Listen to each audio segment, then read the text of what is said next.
श्री भीष्म पितामह 5 धर्मों का वर्णन करते हुए और फिर पांडवों से कहते हैं अब तुम्हारा काम हो गया, संशय दूर। बोले हाँ, अब तुम जाओ, चलो मुझे मेरा काम करने दो। दूर खड़े ठाकुर जी से बोले आओ, अब आप आओ सामने। जैसे ही ठाकुर जी आकर के खड़े हुए, भीष्म पितामह अपलक नेत्रों से ठाकुर जी को देख रहे हैं, पड़े हुए हैं बाणों की सैया पर, और भगवान से कहते हैं अब जब तक मेरे प्राण ना निकल जाएं, हिलना नहीं यहां से। तो भगवान का चेहरा मुरझा गया। बोले इसको इच्छा मृत्यु का वरदान है, अब इसका मन कर जाए मैं 10 साल मरूं ही नहीं तो मैं यहीं खड़ा रहूंगा। मतलब आज मैं द्वारिका पहुंच ही नहीं पाऊंगा। सुबह से निकला हूं, कभी कोई दुखी, कभी किसी को कष्ट, कभी कोई रोता है, और अब भीष्म पितामह ने तो बांध ही दिया। बोले जब तक प्राण नहीं निकले खड़े रहना। तो ठाकुर जी के चेहरे पर जैसी मुरझाहट हुई, भीष्म पितामह बोले ऐसा मुरझाया हुआ चेहरा नहीं चाहिए मुझे, प्राण निकाल रहा हूं मैं। प्रसन्न हासारुणलोचलोल्लसत्, आपके दोनों गाल ऐसे चमकने चाहिए जैसे गुलाब जामुन। प्रसन्न हो जाइए और मैं आपके मुखमंडल को देख करके अपने प्राण त्यागूंगा। ऐसी मृत्यु हो जहां भगवान भी तुम्हारे वश में होकर के खड़े रहे सामने। क्या इच्छा रखनी कि मेरा पुत्र सामने हो, पुत्री सामने हो। जीवन भर उन्हीं को तो देखा है, जीवन भर उस परिवार को, उस धन को ही तो हृदय से लगा करके रहे हैं। अंत काल हो तो ऐसा हो कि श्री राधा रमन लाल सामने खड़े हों, किशोरी जी बगल में खड़ी हों, अष्ट सखा पीछे खड़े हों, श्री गोवर्धन नाथ का दिव्य पर्वत दिख रहा हो, यमुना का पुलिन हो, मयूरों की कुहुक सुनाई दे रही हो, संत जन कीर्तन कर रहे हों, विचरण कर रहे हों, श्याम सुंदर मधुर मधुर वंशी का नाद कर रहे हों, हम उसी परिकर में विचरण करते हुए, अपने प्राणों को त्यागते हुए ठाकुर जी के साथ उस सघन कुंज में प्रवेश कर जाएं, ऐसा भाव हो। भीष्म पितामह भगवान की स्तुति का गान करते हैं, और ये श्रीमद् भागवत की दूसरी स्तुति है। अद्भुत स्तुति है भीष्म पितामह की। कुछ शब्द मेरे साथ में गुनगुना लीजिए। इति मतिरुपकल्पिता वितृष्णा भगवत सात्वत पुंगवे विभुम्ने स्वसुखमुपगते क्वचिद् विहर्तुं प्रकृतिमुपेयुषि यद्भव प्रवाह त्रिभुवनगमनं तमालवर्णं रविकरगौरवनाम्बरं दधाने वपुरलककुला वृताननाब्जं विजयसखेरतिरस्तु मेन वद्या युधितुर्गर्जो विधुम्न विश्वक् कचलुलितश्नमवार्यलङ्कृताशे मम निशितशरै विविद्यमानः त्वचि विलसत्कवचेस्तु कृष्ण आत्मा।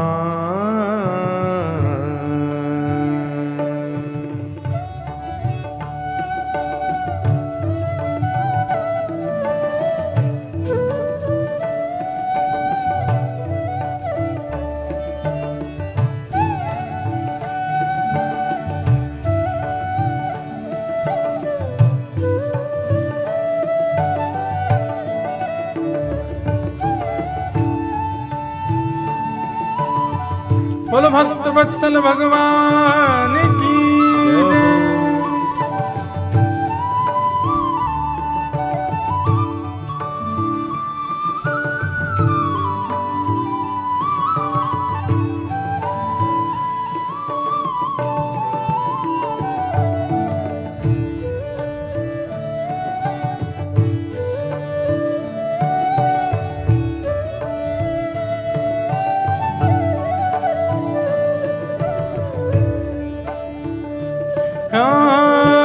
सुमदी सखी वचो निशम्य मध्ये निज परयोर्वलयोरथं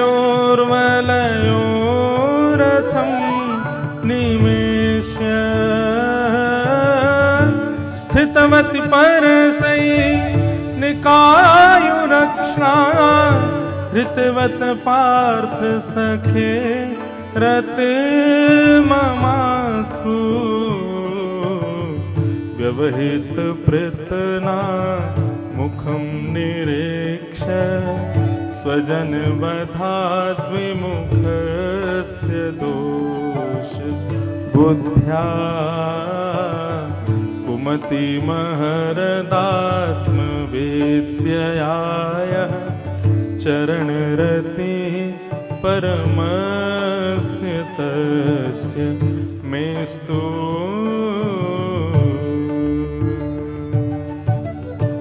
बोलो भक्तवत्सल भगवान की जय। भीष्म पितामह ने भगवान की स्तुति गाई। अब इस स्तुति का इतना सुंदर अर्थ मैंने पूरी नहीं गाई है, थोड़े से 2-4 श्लोक गाए हैं केवल। इतने अद्भुत भाव हैं ठाकुर जी के प्रति, 2-3 श्लोक गा के फिर हम आगे चलते हैं। क्या कह रहे हैं भीष्म पितामह? बंधुओं देखो, कथा लगभग लोगों को शायद हो सकता है पता भी हो, लेकिन इन स्तुतियों के भाव जो है ना वो अद्भुत है। ये समझने योग्य हैं, ये जीवन उतारने योग्य हैं और अपनी वैष्णव भक्ति में करने योग्य हैं। ये पॉइंट्स हैं जो यहां पर हमारे पूर्वज वैष्णवों ने किए हैं, हमको ये करने चाहिए। भीष्म पितामह क्या कह रहे हैं भगवान से? इतिमति रूपकल्पिता तृष्णा भगवत सात्वत पुंग वे विभूमने। हे प्रभु, इति शब्द का प्रयोग संस्कृत में तब किया जाता है जब अपने वाक्य को हम विराम देते हैं, तो इति कहते हैं। लेकिन भीष्म पितामह की स्तुति कितनी वर्सेटाइल है, प्रारंभ ही इति से हो रही है। इति भीष्म पितामह कहते हैं मानो इति शब्द कहते ही उन्होंने संसार को उसी समय खत्म कर दिया। बोले नाथ, अब मेरे जीवन का अंत हुआ। अब तक मैं अपने जीवन का एक नाटक कर रहा था, कौरवों के पक्ष का था, मैं आप लोगों का काका बना घूम रहा था, पितामह के नाम से जाना जा रहा था और आदि आदि भाव से उन सब चीजों की अब इति, अब जो मैं कह रहा हूं ये मेरा वैष्णव भाव है। मति रूप कल्पिता तृष्णा भगवत सात्वत पुंगवे विभुम्ने। नाथ,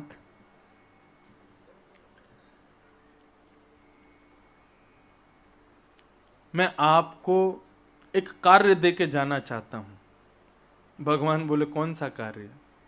बोले एक अधूरी कामना मेरी रह गई है, मुझे लग रहा था मैं किसको देके जाऊं, लेकिन आप ही उसको पूर्ण कर सकते हो। भगवान बोले हाँ बताओ, संभव होगा तो करेंगे। बोले संभव नहीं, करना ही पड़ेगा आपको। बोले अच्छा बताओ तो सही, कामना क्या है तुम्हारी? भीष्म पितामह कहते हैं मेरी एक बेटी कुंवारी रह गई है, उसका ब्याह नहीं हुआ है अभी तक, आप उसका ब्याह करवा दीजिए। भगवान बोले अभी तो बोल रहे थे संसार की इति, और फिर से तुमने संसारी चर्चा करी मेरे से। बेटी है तो, और सबसे बड़ी प्रश्न चिन्ह तो ये है तुम तो बाल ब्रह्मचारी हो, तुमने ब्याह तो किया नहीं कभी, बेटी कहां से हो गई? कहां से आई है बेटी तुम्हारी? भीष्म पितामह मुस्कुराने लगे, बोले आज पूरे विश्व को फंसाने वाला अपने बातों के जाल में, मेरे जाल में फंस गया। भगवान वो क्या कहना चाहते हो? बोले प्रभु आपने सबको एक बेटी दे रखी है बिना ब्याह की। कौन सी बेटी? बोले उसकी मति, उसकी बुद्धि। वो मति रूपी बुद्धि उससे कुसंग करवाती है, उससे दूषित कर्म करवाती है, उससे संसार की हर वस्तु करवाती है। बेटी कौन जो पिता को अपने वश में रखे? लेकिन नाथ, जब उस बेटी का ब्याह हो जाता है ना, तो वो बेटी किसके वश में हो जाती है? अपने पति के वश में। तब भी पिता को कभी कभी फोन करके अपनी कामना पूरी करवाती है, लेकिन तब भी वो क्या कामना करवाती है? जो उसका पति कहता है। तो इसलिए नाथ, मेरी मति रूपी बेटी का आप ब्याह करवा दीजिए, जिसका मैं आज तक तुम्हारी बेटी का पिता था, वो जो जो कहती थी मैं करता था। उसने कहा कौरवों का संग करो, दुर्योधन का साथ दो, ऐसे युद्ध लड़ो, ये क्रियाएं करो, मैंने सब किया, लेकिन अब मैं सोच रहा हूं कि इस बेटी का ब्याह कर देना चाहिए, तो आप मेरी बेटी का ब्याह कर दो। भगवान बोले अच्छा, तो इस ढंग से गा रहे हो स्तुति? बोले हाँ महाराज। बोले अच्छा, तो बताओ तुम्हारी बेटी को कैसा लड़का प्रिय है? कन्या वर्यते रूपम, कन्या जो होती है वो रूप से ब्याह करती है, तुम्हारी बेटी को कैसा कौन प्रिय है मुझे बताओ। भीष्म पितामह कहते हैं त्रिभुवन कौमनम तमाल वर्णम रविकर गौरव रामवरम दधाने। गली मोहल्ले के सुंदर लड़कों से मेरी लड़की ब्याह नहीं करेगी, तो त्रिभुवन सुंदर चाहिए, जो त्रिभुवन में उससे सुंदर कोई ना हो। उसका वर्ण कैसा हो? बोले तमाल वर्ण का हो, थोड़ा सांवला सा हो, जिसको देख करके रवि यानी कि सूर्य भी स्वयं को बादलों की ओट में छुपा लेता हो, ऐसे सुंदर पुरुष से मेरी बेटी का ब्याह कराओ। भगवान बोले ऐसे पुरुष तो केवल हम हैं। तो बोले तो वही तो कह रहे हैं, आपसे ब्याह कराना है अपनी बेटी का। देखो अब सीधा सीधा नहीं बोल रहे हैं भीष्म पितामह कि मेरी मति आपके चरणों में चली जाए, किस ढंग से घुमा करके ठाकुर जी को प्रस्तुत कर रहे हैं। यही तो वैष्णवता है। अब हम सीधे ठाकुर जी के चरणों में जाके कहते हैं मेरा जीवन तेरी शरण, मेरी मति आपके श्री चरणों में, मैं हूं नाथ आपका, आप हो मेरे, आदि आदि सिंपल सीधी बातें कहते हो। दाल चावल रोज खाओगे तो फिर एक दिन मन भर जाएगा। ठाकुर जी रोज एक ही बात सुन के वो भी उबासी लेते होंगे जब आप बोलते हो। कुछ अलग ढंग से बोलने का प्रयास करो, जैसे भीष्म पितामह बोल रहे हैं। भगवान बोले अच्छा मुझसे ब्याह करोगे? तब फिर भगवान आगे गिनवाते हैं कि दामाद में कौन कौन से गुण होने चाहिए, और उन सारे गुणों को फिर भीष्म पितामह भगवान में ही दिखा देते हैं। और एंड में आके कहते हैं बोले देखो आप बच के भाग नहीं सकते, मेरी बेटी तो आपसे ही ब्याह करेगी। इस प्रकार पितामह ने पूरी स्तुति गाई। गाने का मन तो मेरा है कि मैं पूरी सुनाऊं, लेकिन फिर आगे के प्रसंग छोटे रह जाएंगे। अब बाकी आप बताओ, सुनाएं पूरी कि आगे चलें? सुनाएं पूरी? सुना दें? चलो। भीष्म पितामह से भगवान कहते हैं बोले ये स्वरूप तो हमारा है। बोले महाराज आप कोई कम सुंदर हो? त्रिभुवन सुंदर हो आप। हमारे ब्रजवासी कहते हैं हे कृष्ण लला तुम होते लली तो गले कट जाते करोड़न के। तुमने बहुत मेहरबानी करी लाला जो तुम लाला बन के आए। यदि कहीं तुम नंद की लाली बनकर के आए होते और लाली के रूप में यदि वृंदावन बिहारी खड़े होते तो आज तो लोग देख करके निहाल होते हैं, लेकिन जब लाली बन के आते तो क्या होता? बोले वृंदावन में महाराज लोग जाकर के ठाकुर जी के रूप को देख के गला ही न्योछावर कर देते, इतने सुंदर हैं आप। ठाकुर जी ने कृपा करी कि पुरुष बन के आए। यदि कन्या बन के आते तो मैं एक दिन बता रहा था ना, मोहिनी रूप धारण किया, शंकर जी पीछे भग रहे थे, भगवान बोले मैं नारायण हूं। बोले नहीं तुम नारायण नहीं हो, तुम तो मेरी मोहिनी हो। इतने सुंदर। मेरी बेटी आपसे ब्याह करेगी। भगवान बोले देखो केवल सुंदरता देख के ब्याह नहीं करना चाहिए, होने वाले दामाद में और भी गुण होने चाहिए। भीष्म पितामह बोले और कौन सा गुण होना चाहिए? बोले सुंदरता होनी चाहिए, फिर दूसरा गुण उसके अंदर शौर्य होना चाहिए। भीष्म पितामह बोले युधितुर गर जो विधुम्न वेश्वक कचलुलित श्रम वार्य लंकृताशे मम निशित शरैर विविद्यमान त्वच विलसत् कवचेस्तु कृष्ण आत्मा। आपसे बढ़िया शौर्य किसका हो सकता है महाराज? कौरवों की सेना में इतने बड़े बड़े योद्धा थे, कहां तक कहें भीष्म पितामह की बाणों की कला इतनी अच्छी थी कि भीष्म पितामह जिसको केंद्र में लेकर के बाण छोड़ते थे वो कहीं जाकर के छुप जाए, बाण उसी को ही लगेगा। लेकिन कृष्ण उस महाभारत के युद्ध में हम बड़े बड़े वीरों के सामने अर्जुन को एक बाण भी लगने नहीं दिया। क्यों? क्योंकि उसके रथ के सारथी आप थे। आप इतनी द्रुत गति से उसके रथ को दौड़ाते थे कि हमारे बाण उसको पकड़ ही नहीं पाते थे। इससे यह बात सिद्ध होती है कि आपसे बढ़िया शौर्यवान कोई नहीं है। आप मेरी बेटी को बहुत रक्षा करके रखोगे। जब आप अर्जुन की इतनी बढ़िया रक्षा कर सकते हो, मेरी बेटी तो सुरक्षित रहेगी आपके पास। सौंदर्य भी है, शौर्य भी है। भगवान बोले केवल सौंदर्य शौर्य के बल पर ब्याह नहीं करना चाहिए, दामाद में तीसरा गुण भी देखना चाहिए। भीष्म पितामह बोले बताओ कौन सा गुण देखें? बोले उसका स्वभाव अच्छा होना चाहिए। भीष्म पितामह कहते हैं आपसे बढ़िया स्वभाव किसका होगा? कैसा स्वभाव है ठाकुर जी का? सपदि सखे वचो निशम्य मध्य निज परयोर्वलयोरथम निमिष्य।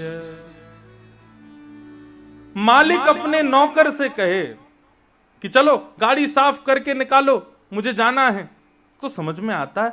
लेकिन नौकर कहे मालिक जी गाड़ी साफ करके निकालो, जाना है, सुनने में अटपटा लगता है ना। लेकिन बोले महाभारत में यही हुआ था। अर्जुन कहता है कृष्ण को, उसकी इतनी हिम्मत। आपसे प्रार्थना नहीं की थी भगवान, उसने आपसे निवेदन नहीं किया था। महाभारत में अर्जुन कहता है सेनयोर भयोर मध्य रथम स्थापयमेच्युत। आपको आज्ञा देता है और आप क्या करते हैं? जो आज्ञा। तुरंत आप रथ में जाकर के बैठते हैं, चाबुक मारते हैं, घोड़ा आगे चलने लगता है और ले जाकर के आप उसको पहुंच जाते हैं।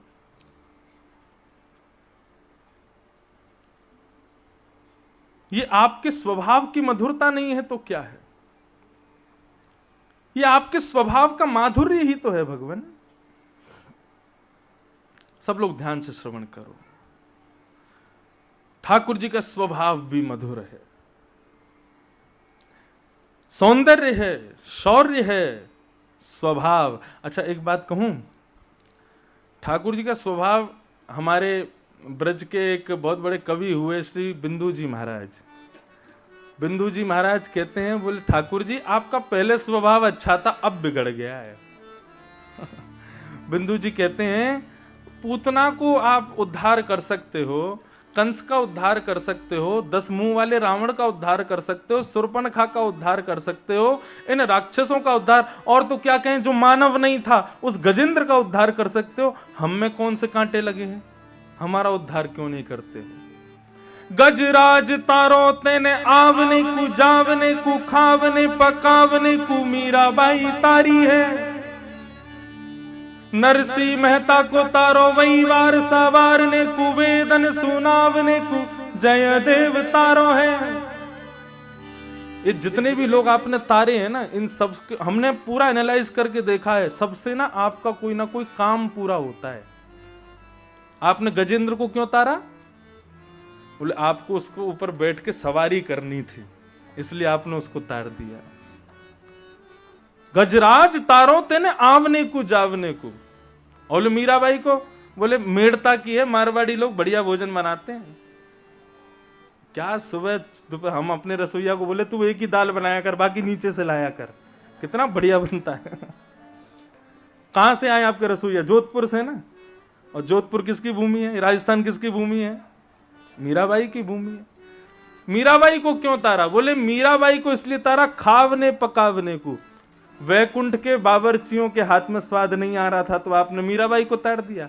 बढ़िया मारवाड़ की मेवाड़ की मीराबाई आई, आकर के बढ़िया पकवान बना के खिलाएगी, इसलिए उसको तारा आपने। और नरसिंह मेहता को तारो वहीवार सवारने को। लोग इतनी दान दक्षिणा चढ़ाते हैं तो एक अकाउंटेंट भी तो होना चाहिए, नरसिंह मेहता को तार दिया। वेद सुनने में आपको बहुत अच्छा लगता है इसलिए जयदेव आपने तार दिया। ये सब आपने तारे क्योंकि इनसे आपका कोई ना कोई काम बनना था। मैं आपके किसी काम का नहीं हूं, मुझे तार के दिखाओ तब आपका नाम मानूंगा, तारणहार है। मैं किसी काम का नहीं हूं आपके। बिंदु जी महाराज कहते हैं इतने अच्छे शब्द हैं इस पद के, वो भगवान से शिकायत करते हैं, बोले पहले आपका स्वभाव अच्छा था अब नहीं है। क्या वह स्वभाव पहला सरकार अब नहीं है? क्या वह स्वभाव पहला सरकार अब नहीं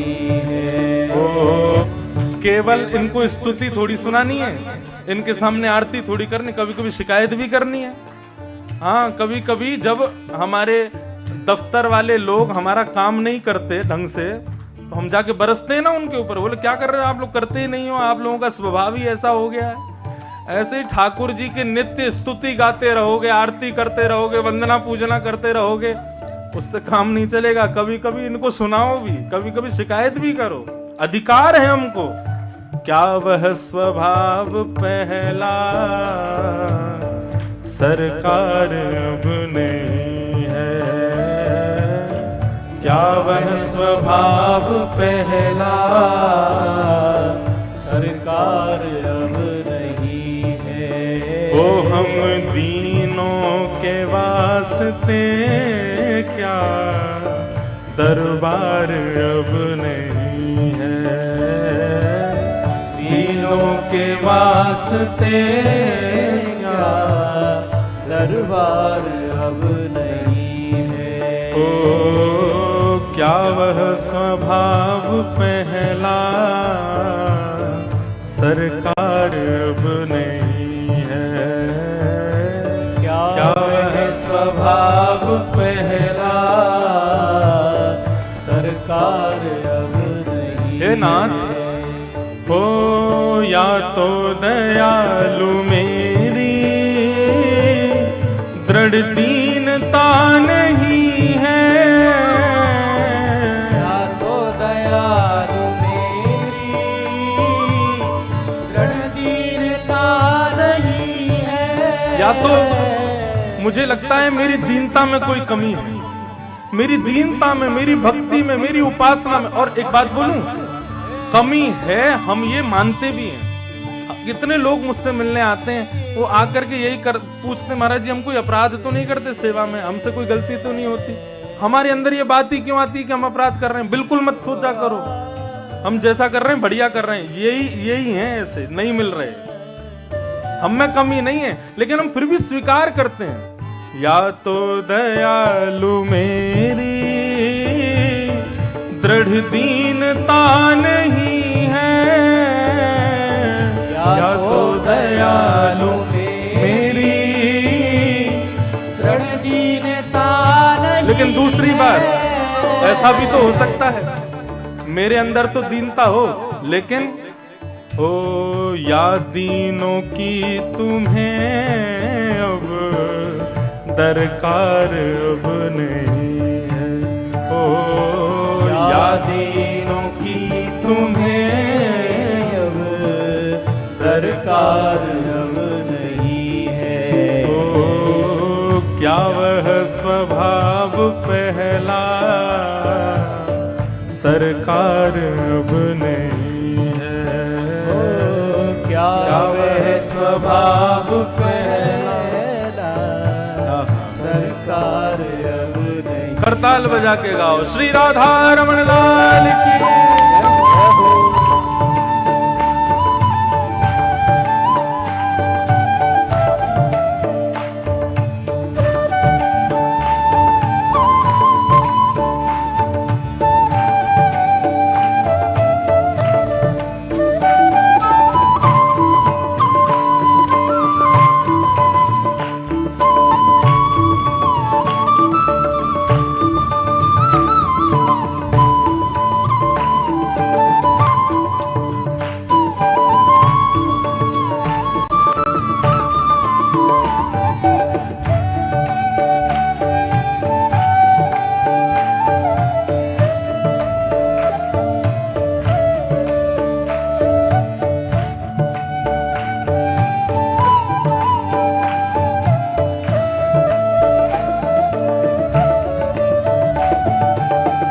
पाते थे जिस हृदय से आश्रय अनाथ लाखों, पाते थे जिस हृदय से आश्रय अनाथ लाखों, पाते थे जिस हृदय से आश्रय अनाथ लाखों, पाते थे जिस हृदय से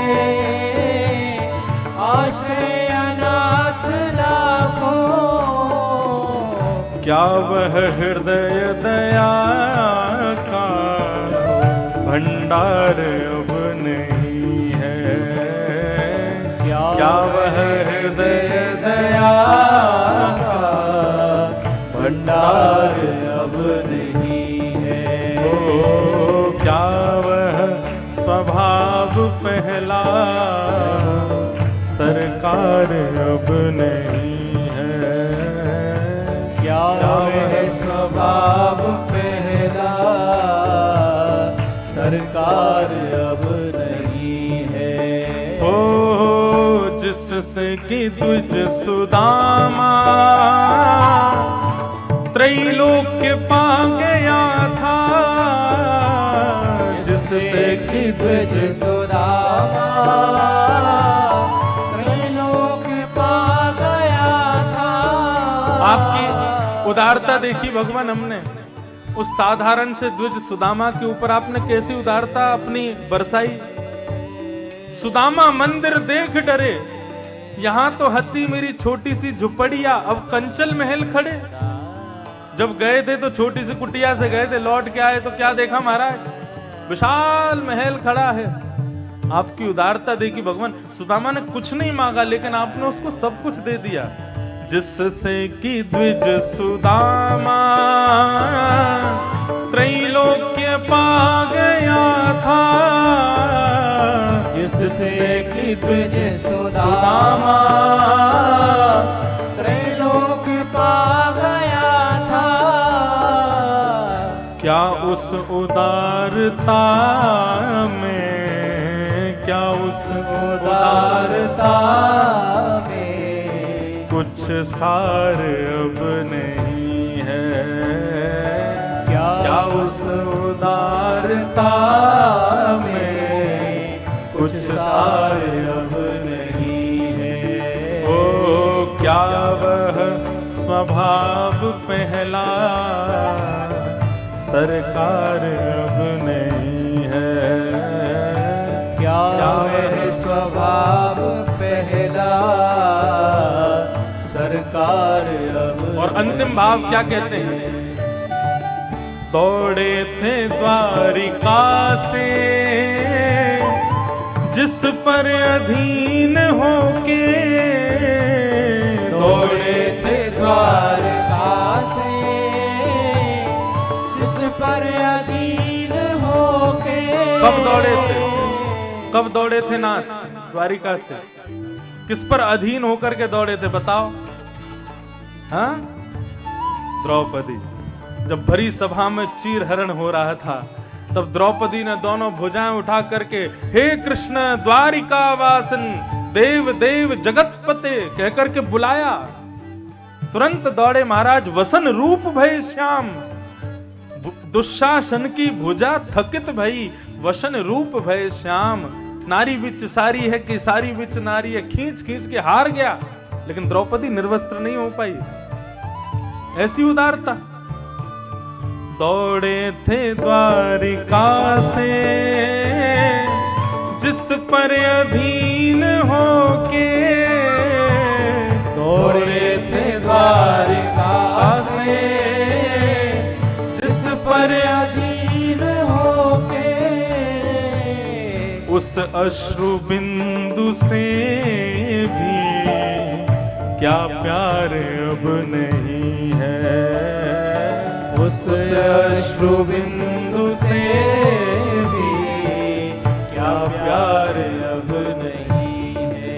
ओ क्या वह स्वभाव पहला सरकार अब नहीं है, क्या वह स्वभाव पहला सरकार अब नहीं है। ओ दीनों के वास्ते क्या दरबार अब नहीं है, दीनों के वास्ते क्या दरबार अब नहीं। बाप से गाओ ओ गोविंद बोलो हरि गोपाल बोलो, गोविंद बोलो हरि गोपाल बोलो, गोविंद बोलो हरि गोपाल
कभी कभी ठाकुर जी के साथ में वैष्णवता यदि मिली है तो हमको क्रोध करने का भी अधिकार मिलता है।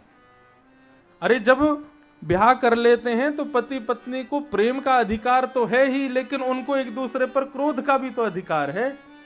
भक्ति में भी हम भक्त बने रहें और ठाकुर जी के सामने हमेशा हाथ जोड़ के बैठे रहें, कभी कभी क्रोध भी किया करो, लेकिन उससे पहले भाव भी तो इतने प्रकट कर लो कि क्रोध का अधिकार मिले।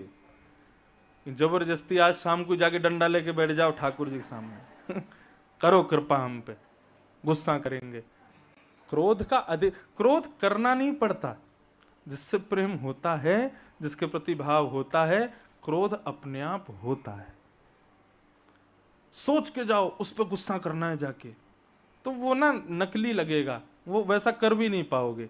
लेकिन जो अपना होता है, जिससे बहुत आशाएं होती हैं, जिससे बहुत प्रेम होता है, उसके ऊपर जब क्रोध आता है ना, तो वो वास्तविक क्रोध भी बड़ा प्रेम भरा होता है। एक मैया ठाकुर जी का सेवा करती थी, चतुर्भुज रूप क्या।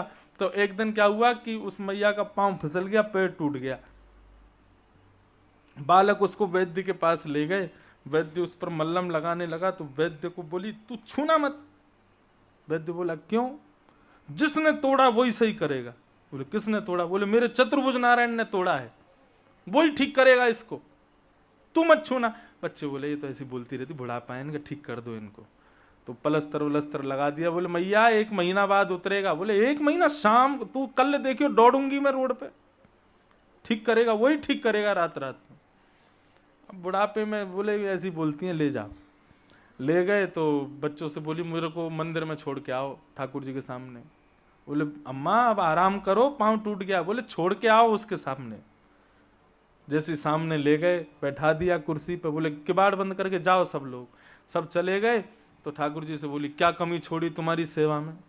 नए नए इत्र तुमको लगाती हूँ, तुम्हारे लिए पोशाक वृंदावन से मंगवा के तुमको धराती हूँ, 56 भोग बना करके भोग लगाती हूँ। तुम कुछ भी अनहोनी मेरे साथ करो, मेरे परिवार के साथ करो, कभी शिकायत नहीं करती हूँ। सब कुछ तुम्हारी व्यवस्था बड़े व्यवस्थित ढंग से करती हूँ, किसी को स्पर्श नहीं करने देती, किसी को रसोई घर में जाने नहीं देती, हर चीज का इतना ध्यान रखती हूँ। और आज मेरा पांव तोड़ दिया, क्यों तोड़ा? ठाकुर जी तो खड़े हैं, चतुर्भुज रूप है, अब नहीं बोल रहे, नहीं निकल रहे स्वर। ठीक है, तो मैं भी देखूं तुम कितने बड़े देवता हो। पत्थर उठा के लाई। बोले या तो मेरा पांव ठीक करो, नहीं तुम्हारा पांव तोड़ दूंगी। और जैसे ही ठाकुर जी पर ऐसे पत्थर उठा के आक्रोशित हुई, थोड़ी क्रोधित हुई, इतने में ही उस मैया ने क्या देखा कि कुर्सी से उठ के वो चलने लगी, उसका पांव ठीक हो गया, ठाकुर जी ने उसको स्वस्थ कर दिया। लेकिन इसका भाव ये नहीं है कि वह अधिकार यहां बैठे हम सबको भी मिल गया होगा। मिलेगा, लेकिन पहले प्रेम में इन्वेस्ट तो करो। आपका इन्वेस्टमेंट तो 0 है अभी, और चाहते हो सीधे भगवान पे लाठी चलाना। नहीं, प्रेम जब अनंत हो जाता है ना, तो फिर क्रोध करना नहीं पड़ता, अपने आप होता है। और वो क्रोध भी क्रोध नहीं होता, ठाकुर जी के प्रति वह भी प्रीति के भाव से होता है। तो हम किस लिए ये बात कर रहे थे? भगवान बोले कि भाई दामाद का स्वभाव अच्छा होना चाहिए, तब उससे अपनी बेटी का ब्याह करना चाहिए। तुम्हारी बेटी मती जिससे ब्याह करने वाली है, उसका स्वभाव मधुर है कि नहीं? भीष्म पितामह बोले आप जैसा स्वभाव किसका होगा? बोले सपदि सखी वचो निशम्य मध्य निज परयोर बलयोर रथम निमेश्य। रथ को लेके पहुंच गए अर्जुन के, जबकि वो आपका दास है, आप उसकी आज्ञा मान रहे थे। ये तो वही कर सकता है जिसका स्वभाव अच्छा हो। भगवान बोले सौंदर्य देख लिया, शौर्य देख लिया, स्वभाव देख लिया, लेकिन दामाद समझदार नहीं हो तो समझदारी भी होनी चाहिए। भीष्म पितामह बोले आपसे बढ़िया समझदार कौन है? क्यों? बोले व्यवहित प्रतनामुखम निरीक्ष्य स्वजन वधात्विमुखस्य दोष बुद्ध्या। अर्जुन को भरी महाभारत के युद्ध के मध्य में जब उसने अस्त्र शस्त्र छोड़ दिए थे, तब आप खड़े होकर के उसको ज्ञान उपदेश करते हैं, और ऐसा ज्ञान उपदेश करते हैं कि जिसको श्रवण के बाद वो उठाता है धनुष, प्रत्यंचा चढ़ाता है और सीधा बाण चला करके युद्ध प्रारंभ कर देता है। ये कोई समझदार व्यक्ति ही कर सकता है, जिसने हाथ खड़े कर दिए, जिसने सब कुछ त्याग दिया कि अब मैं कुछ नहीं कर सकता। पूर्ण रूपेण सरेंडर हो गया था अर्जुन, लेकिन आपने ना जाने कौन सा मंत्र उसको सुनाया था, जिसको सुनकर के वो युद्ध करने लग गया। इससे ये बात सिद्ध होती है कि आप समझदार हो, बच के नहीं भागोगे। आप सुंदर हो, शौर्यवान हो, स्वभाव भी मधुर है, समझदारी भी है। और बताइए दामाद में और क्या चाहिए? बोले दामाद प्रेमी होना चाहिए। कल को फैमिली गैदरिंग हो तो पाँव वाँव छुए सबके, ये बुआ जी हैं, फूफा जी हैं, ये चाचा जी हैं, सबको मिले जुले, ऐसा प्रेमी भी तो होना चाहिए। भीष्म पितामह बोले आपसे बड़ा प्रेमी भी कोई नहीं है। कैसे? स्वनिगममपहाय मत प्रतिज्ञा मृत मधुकर तुम वप्लुतो रथस्थः। मेरी प्रतिज्ञा को पूरी करने के लिए आपने अपनी प्रतिज्ञा तोड़ी थी। भगवान महाभारत में आपने वचन लिया था कि मैं शस्त्र नहीं उठाऊंगा, पर जब यह बात मुझे पता चली, दुर्योधन ने आकर के बताया कि भगवान ने कहा है वे शस्त्र नहीं उठाएंगे, तब मैंने भी प्रतिज्ञा ले ली। वासुदेव कर चक्र न धरहि तो तुमको मुख न दिखाऊं, लाजत है मेरी गंगा जननी मैं शंतनु सुत न कहाऊं। यदि महाभारत युद्ध के मध्य में वासुदेव कृष्ण ने शस्त्र धारण नहीं किया तो मैं शंतनु का बेटा नहीं, गंगा का बेटा नहीं। यदि मेरी मृत्यु होगी तो अपना मुख उल्टा करके मरूंगा, किसी को मुख नहीं दिखाऊंगा। भीष्म पितामह ने प्रतिज्ञा कर ली। ठाकुर जी आज भीष्म पितामह सुना रहे हैं भगवान को आप प्रेमी कैसे। महाभारत का युद्ध चल रहा था, पांडव कौरवों की सेना को खत्म करते जा रहे थे, तब दुर्योधन क्रोध में भर करके भीष्म पितामह से कहता है खाते हमारा अन्न है, भला चाहते हैं पांडवों का। भीष्म पितामह बोले क्या बोल रहे हो तुम? अरे हम शांत बैठे हैं तो इसका मतलब ये थोड़ी है कि तुम्हारे साथ में द्रोह कर रहे हैं। मरने का बहुत डर लगता है तुझको मरने से। तुम्हें अभी मेरा पराक्रम देखा नहीं, मैं शांत बैठा हूं, तो इसका मतलब ये नहीं कि मैं कुछ नहीं जानता है, कुछ नहीं कर सकता।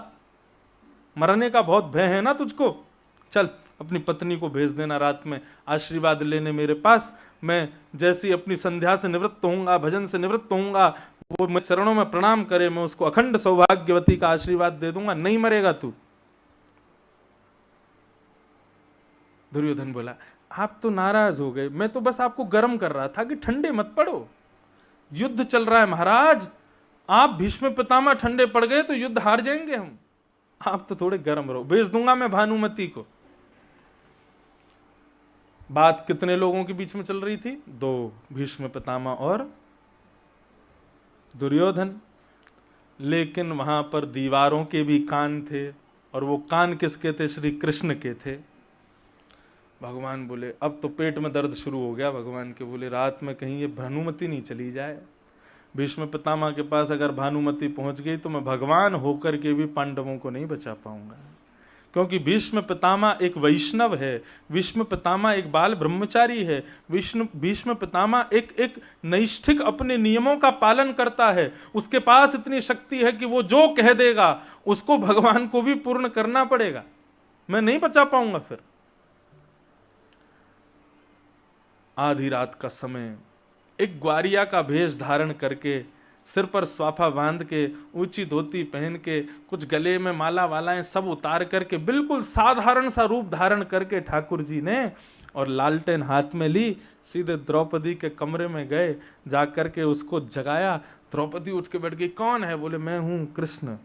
बोले पता तो चल नहीं रहे। बोले इसीलिए तो रूप बदलाया थी, पता नहीं चले मैं कौन हूं। तेरे को लग गया ना पता? बोले हाँ चल अब जल्दी चल। भीष्म पितामह के पास जाना आशीर्वाद लेने। द्रौपदी बोली सुबह चले जाएंगे। बोले सुबह तक सोती रहेगी तो तेरा भाग्य भी चला जाएगा, अभी चल मेरे साथ। भानुमति पहुंचे, उससे पहले पहुंचना है हमको। भगवान लेकर के गए द्रौपदी को, बोले घूंघट घूंघट नीचे कर ले, बिल्कुल मुंह छुपा के जाइयो, और सुन भीतर जाके बैठ जाना, कुछ मत करना, केवल पितामह को प्रणाम करना, वो आशीर्वाद दें, चुप बाहर आ जाना और आके सो जाना, कुछ बोलना नहीं है, मौन व्रत है तेरा, ये गांठ बांध ले।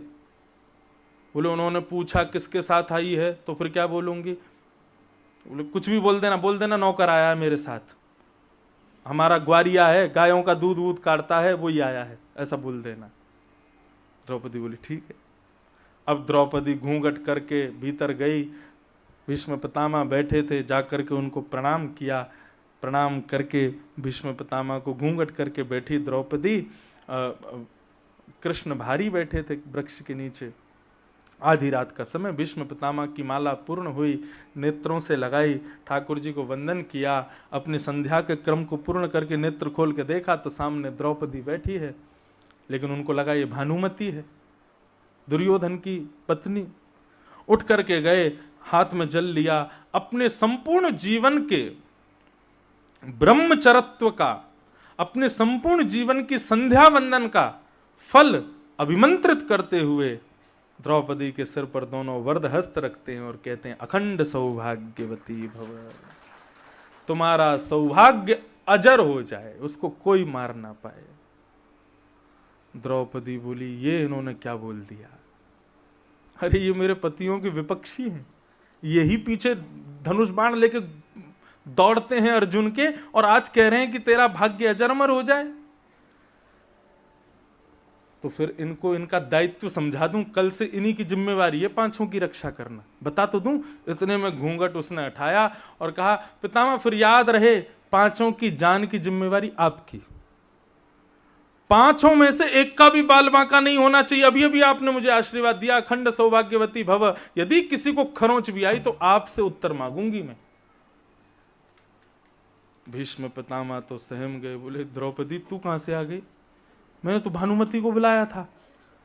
अरे दुर्योधन की पत्नी आने वाली थी, तू कहां से आ गई? क्यों, मैं आपकी पुत्रवधू नहीं हूं? मुझे आशीर्वाद का अधिकार नहीं है? नहीं नहीं बेटा है अधिकार, लेकिन मैंने बुलाया किसी और को था, तू कैसे, ये बदल कैसे गई? तुझे किसने बोला कि मैं यहां मिलने वाला हूं? बोले वो छोड़िए, आप बस इतना याद रखिए कि कल से अंतिम दिन तक पांचों का बाल बांका नहीं होना चाहिए। भीष्म पितामह थोड़े सजल नेत्रों से कहने लगे मेरा हृदय जो चाहता था वही हुआ, मेरी बुद्धि चाहती थी कि कौरव जीतें, लेकिन हृदय चाहता था पांडव जीतें। लेकिन तभी भीष्म पितामह ने आंखों का रंग बदला, चेहरे का ढंग बदला, और शेर की तरह थोड़ी गंभीर आवाज में बोले द्रौपदी तुझे किसने बताया कि मैं आशीर्वाद देने वाला हूं, और इतनी रात को अकेले मेरे शिविर में तुम कैसे आई हो? कौन आया साथ में? अब जब गंभीर आवाज में पूछा तो द्रौपदी की जीभ लड़खड़ाने लगी। कोई नहीं आया, अकेली आई हूं, वैसे तो आया है, वैसे कोई नहीं आया, वैसे आया है लेकिन नहीं आया, वो आया है एक। कौन आया है? गोपाल भैया आया। कौन गोपाल भैया? हमारी गैया का दूध काटता है, दूध वूध सुबह शाम दे जाता है, ग्वारिया है, उसने उसको राखी बांधी। मैंने भीष्म पितामह ने हाथ पकड़ा, दिखा मुझे कौन गोपाल भैया तेरा। जब इतनी जिम्मेवारी मेरे पे थोप रही है तो कम से कम मैं देखूं तो सही कौन लेके आया तुझे। बाहर जाकर के भीष्म पितामह ने गर्जना की, कहां है रे गोपाल भैया, इधर आ। दूर बैठे थे भगवान पेड़ के नीचे, वहीं गिर पड़े, बोले इसको मना किया था कुछ मत बोलना, फंसवा के आ गई है अब मुझे। भगवान बोले हम हैं गोपाल भैया, बोले इधर आओ। ठाकुर जी धीरे धीरे गए, लालटेन बंद कर दो, बंद मनी चालू करो इसको। ठाकुर जी ने चालू की, हाँ चालू है। बोले ऊपर करो। ठाकुर जी ऊपर करके खड़े, बोले द्रौपदी तेरा गोपाल भैया कहीं तो देखा मैंने। भगवान बोले मैं वहां देखा होगा गौशाला में, गैयान को दूध काटता रहूं ना। बोले इधर आ पास। जैसे पास गए तो जैसे स्वाफा हटाया महाराज, अलकावलियां घुंघराले केश ठाकुर जी के प्रकट हो गए, मोर पीछ जो छुपा था वह भी प्रकट हो गया। अब ठाकुर जी के इस स्वरूप को देख करके आकाश में पूर्णिमा का चंद्रमा स्वयं को रोक नहीं पाया। जैसे कोई एक नर्तक मंच पर आता है तो लाइटमैन उस पर फोकस डाल देता है ना, ऐसे चंद्रमा ने ठाकुर जी पर फोकस डाल दिया, और महाराज ललित त्रिभंगी ठाकुर जी का वो कांति स्वरूप, वो त्रिभंग ललित स्वरूप प्रकट हो गया भीष्म पितामह के सामने। भगवान भी क्रोध में देखने लगे चंद्रमा को, बोले तुझे अभी चमकना था, तुझे वैसे छुपा रहता बादलों में। भीष्म पितामह के नेत्र सजल हो गए भगवान के स्वरूप को देख करके।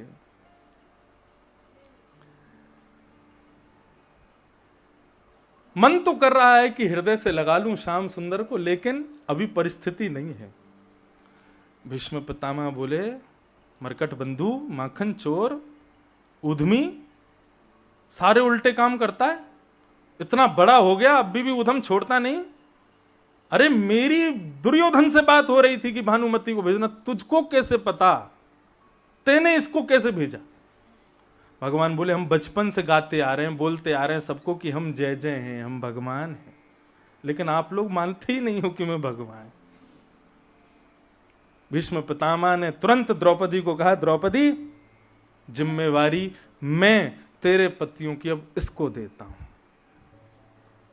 मैंने वरदान दिया है तुझे अखंड सौभाग्यवती भव का, लेकिन मैं उस जिम्मेवारी को इसको प्रदान करता हूं कि अब मैं कल से देखता हूं ये पांचों की रक्षा कैसे करेगा।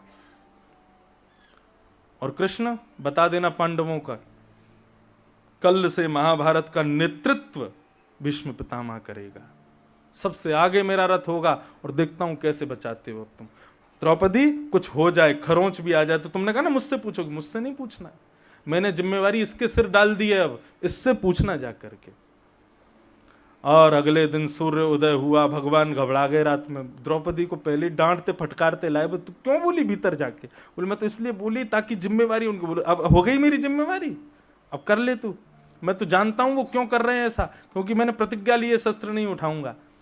दूसरे दिन जैसे ही सूर्य उदय हुआ, महाभारत का युद्ध प्रारंभ हुआ, सबसे आगे रथ खड़ा है भीष्म पितामह का। और भीष्म पितामह मानो आज जैसे कितने अनंत सूर्यों का तेज अपने भीतर लेकर के बैठे हैं। जैसे ही शंखनाद हुआ और युद्ध प्रारंभ होने वाला था, भीष्म पितामह ने प्रत्यंचा चढ़ा करके धनुष को अभिमंत्रित करते हुए आकाश में छोड़ा। एक में से अनेक धनुष निकले।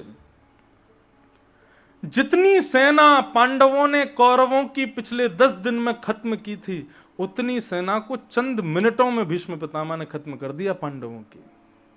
भीष्म पितामह तो बैठे थे, आनंद कर रहे थे, लड़ थोड़ी रहे थे, लड़ाई तो शुरू की उन्होंने। और सबको मारते हुए जब खौफ बन गया पांडवों में, आपस में भाई भाई मिलते हैं, भागते हैं, भागो पितामह भीष्म आया, ऐसी भगदड़ मची पांडवों में, पूरी सेना इतर वितर अस्त व्यस्त हो गई। व्यथित व्याकुल पांडवों की सेना को जब भीष्म पितामह ने देखा, भीष्म पितामह बोले यही सही समय है, सारी सेना बिखर गई है, सब व्यथित हैं, सब चिंता में हैं। तुरंत उन्होंने बाण निकाला, प्रत्यंचा चढ़ाई और केंद्र में लिया है श्री कृष्ण के रथ को और पीछे बैठे हुए अर्जुन को। जैसे ही भीष्म पितामह ने बाण अभिमंत्रित करते हुए अर्जुन को मारना चाहा, भगवान ने भीष्म पितामह की ओर देखा, अर्जुन की ओर देखें, फिर भीष्म पितामह को देखें। अर्जुन है मेरो प्राण, मैं हूं अर्जुन को प्राण, अर्जुन के जीवन को जीवन हमारो है। दोनों नरनारायण हैं, एक दूसरे के प्राण हैं। ठाकुर जी बोले भीष्म पितामह को रोकना पड़ेगा, कैसे भी करके कुछ करना पड़ेगा। इतने में ही ठाकुर जी ने दूर पड़े हुए टूटे हुए रथ के चक्के को देखा, उसको देखें, फिर भीष्म पितामह को देखें, फिर उसको देखें, फिर भीष्म पितामह को देखें, कहीं कहीं बाण ना छोड़ दें। उससे पूर्व ही ठाकुर जी रथ से कूदे हैं, दौड़ करके देखते हुए जा रहे हैं भीष्म पितामह की ओर, दौड़ते हुए गए, उस टूटे हुए रथ के चक्के को हाथ में उठाया, मानो ऐसा लग रहा है शेर का सिंह एक हाथी के ऊपर झपट रहा है। द्वारिकाधीश कृष्ण ताम्र वर्ण के होकर के नृसिंह प्रकट हो गया हो, माने रथ का चक्का लेकर के रथांग पाणे बन करके कूदे हैं भीष्म पितामह की ओर। जैसे ही भगवान के उस विकराल स्वरूप को देखा, पृथ्वी कांपने लगी, डामाडोल होने लगी, बादल गरजने लगे। भीष्म पितामह ने अपने धनुष बाण नीचे रख दिए और नीचे रख करके ताली बजाने लगे, वाह वाह वाह, जय हो। अरे सेना शांत हो जाओ, देखो देखो देखो, ये दृश्य दोबारा देखने को नहीं मिलेगा, मैं शस्त्र नहीं उठाऊंगा। देखो ये प्रतिज्ञा लेने वाला कैसे खड़ा है आज, हाथ में रथ लेकर के, रथ का चक्का लेकर के। कहां गई तुम्हारी प्रतिज्ञा? आप कहो मैं शस्त्र बिन भूमि हरहूं सब भार। तू हमको क्षत्रिय ना गिने, बोले ही वचन विचार। तुम अकेले क्षत्रिय हो क्या इस संसार के? बिना शस्त्र के हर लूंगा मैं, तो बिना शस्त्र के युद्ध लड़ लूंगा। क्या हो गया अब तुम्हारी प्रतिज्ञा को? हम भी क्षत्रिय हैं, हमारे सामने बोलो तो सोच विचार के बोलना। क्यों उठाया रथ का चक्का? क्यों उठाया शस्त्र हाथ में? डार चक्र हरि हस पड़ो, दियो उत्तर ब्रजराज। रथ का चक्का दूर फेंक करके ठाकुर जी मुस्कुराने लगे। डार चक्र हरि हस पड़ो, दियो उत्तर ब्रजराज। आज तजी प्रतिज्ञा मोरी, मैं तोरी प्रतिज्ञा काज।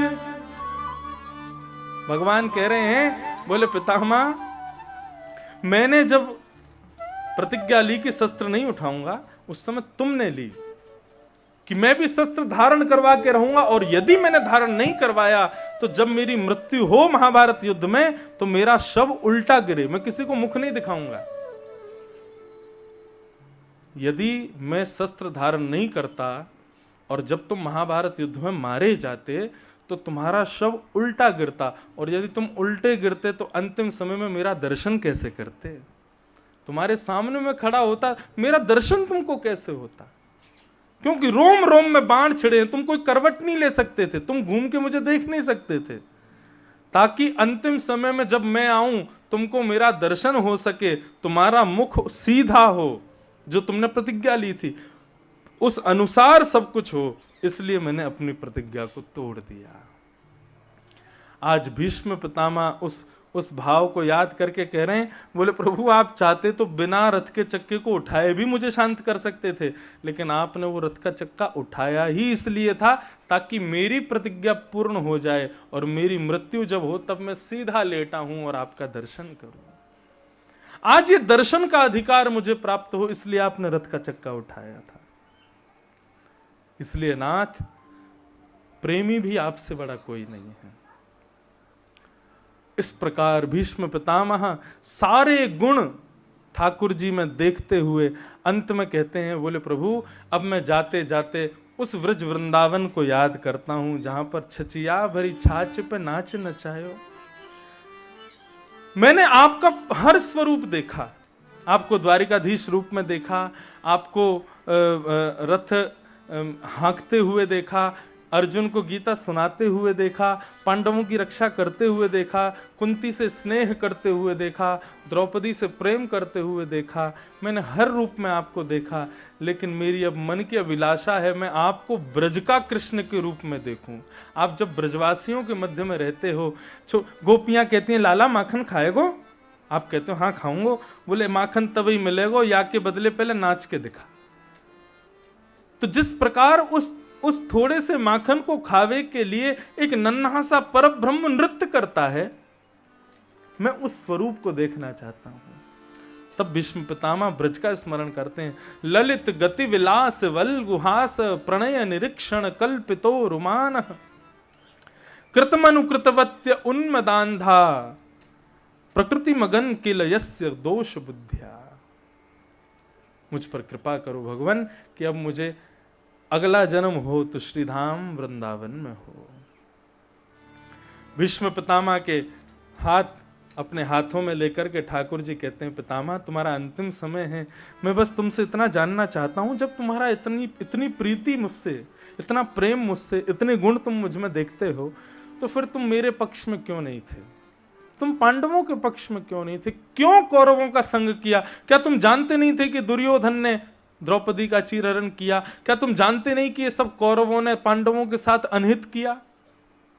फिर भी तुमने इन कौरवों का पक्ष क्यों लिया? आज तुमको सत्य बताऊं, दुर्योधन एक बाण में मर गया, दुशासन सब एक एक बाण में मारे गए, पूरी कौरवों की सेना एक एक बाण में मरी है, लेकिन भीष्म पितामह हजारों लाखों बाणों की सैया पर लेटा है। क्यों?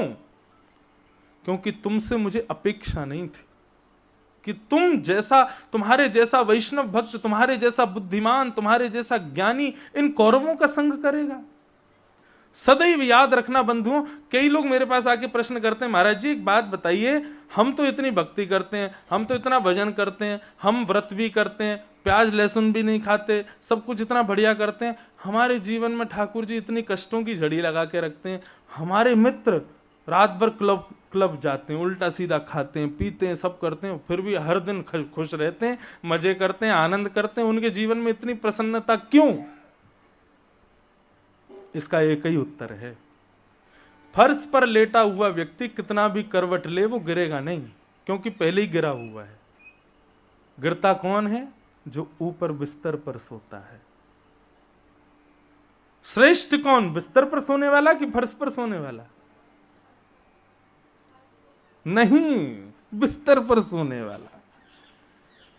अरे फर्श पर सोने वाला श्रेष्ठ कैसे हो सकता है? बिस्तर पर होती हैं व्यवस्थाएं, तो कोई बात नहीं, अभी धीरे धीरे 3 ही दिन तो हुए कथा को, 7 दिन में समझ जाओगे।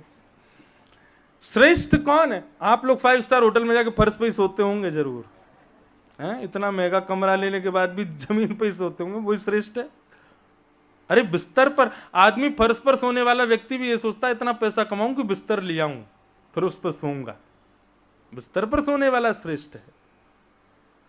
तो ठाकुर जी की भावना ये कहती है कि भाई जो पहले ही गिरा हुआ है, पहले ही जो अपने पद से च्युत है, वो कितना भी करवट लेवे वो गिरेगा नहीं, पहले ही गिरा पड़ा है। लेकिन जो बिस्तर पर सो रहा है मतलब वो मेरा भक्त है। यदि वो करवट लेगा मतलब कुछ गलत करेगा तो गिरेगा भी और चोट भी लगेगी। स्कूल में अच्छा पढ़ने वाला बच्चा यदि फेल हो जाए तो टीचर उसको गुस्से में मारता है। तुझसे ये उम्मीद नहीं थी, तू फेल कैसे हो गया, तू तो बहुत अच्छा परफॉर्म करता था, तू तो बहुत बढ़िया कर रहा था, तू कैसे फेल? और जो बच्चा रोज ही फेल होता है उसके फेल होने पर टीचर क्या करते हैं, अब तुझको कितना मारूं, तू तो फेल ही होता है, ले जा। ठीक वही फिलॉसफी है भगवान की। जो पापी हैं, जो अपने पद से च्युत हो चुके हैं, जो अपने व्यवहार धर्म, संसार धर्म और इन्हीं लोक व्यवहार धर्मों में लगे हुए हैं, उल्टे सीधे खाते पीते हैं, ऐसे आराम में रहते हैं, भगवान कहते हैं वो मेरे से पहले ही दूरी बना चुके हैं, वो पहले ही गिर चुके हैं। अब वो कितना भी गिरें, कितने भी गलत करें, मुझे कोई फर्क नहीं पड़ता। मुझे फर्क किससे पड़ता है? मेरा नाम भी जपते हो, मेरी कथा भी सुनते हो, मेरे तीर्थ में भी आते हो, मेरे धाम में भी जाते हो, मेरा अनुभव भी करते हो और उसके बाद गलत भी करते हो, तब भगवान डंडा घुमाते हैं। क्यों? क्योंकि तुमसे अपेक्षा नहीं है उनको, इसलिए कष्ट होता है। आज भीष्म पितामह को ज्यादा कष्ट दिया ठाकुर जी ने। क्यों? बोले मुझे दुर्योधन से अपेक्षा है कि वो गलती करेगा, दुशासन से अपेक्षा है कि गलत करेगा, लेकिन भीष्म पितामह से नहीं है मुझे। और वो भीष्म पितामह उनका संग कर रहा है जो एक अबला नारी को बीच सभा में निर्वस्त कर रहे हैं। इसलिए उनको एक एक बाण में मारा गया, तुमको 1000 बाण लगे हैं, क्योंकि तुम चाहते हुए भी, जानते हुए भी उनका संग कर रहे थे। अब मुझे साफ साफ ये बताओ, तुमने उनका संग क्यों किया? क्या मिलता था तुमको? भीष्म पितामह बहुत अच्छी बात कहते हैं, बोले भगवान यदि मैं पांडवों के पक्ष में होता तो आपका बहुत सामिप्य मिल जाता, मुझे बहुत ज्यादा नजदीक हो जाता मैं आपके। और नजदीक रहने में वो सुख नहीं है जो दूर रह करके याद करने में सुख है। दूसरा भाव, यदि पांडवों के पक्ष में होता तो युधिष्ठिर, भीम, नकुल, सहदेव की तरह मेरा रथ भी अर्जुन के रथ के बगल में होता। तो या तो आप मुझे इधर से दिखाई देते या तो फिर आप मुझे इधर से दिखाई देते, और यदि आप मेरे ही रथ के सारथी होते तो पीछे से दिखाई देते। लेकिन वैष्णव को सुख मिलता है जब वो सन्मुख अपने नाथ के खड़ा होता है, और वो सन्मुखता मुझे कौरवों के पास मिल रही थी, इसलिए मैं कौरवों के पक्ष में गया, ताकि आपके एक एक छवि का मैं दर्शन कर सकूं।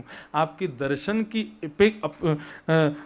इच्छा से मैं कौरवों के पक्ष में था। नहीं तो मैंने तो युद्ध ही नहीं किया। आप जानते हैं कि एक दिन का काम था मेरे लिए पांडवों को नष्ट करना। मैं क्यों था कौरवों के पक्ष में?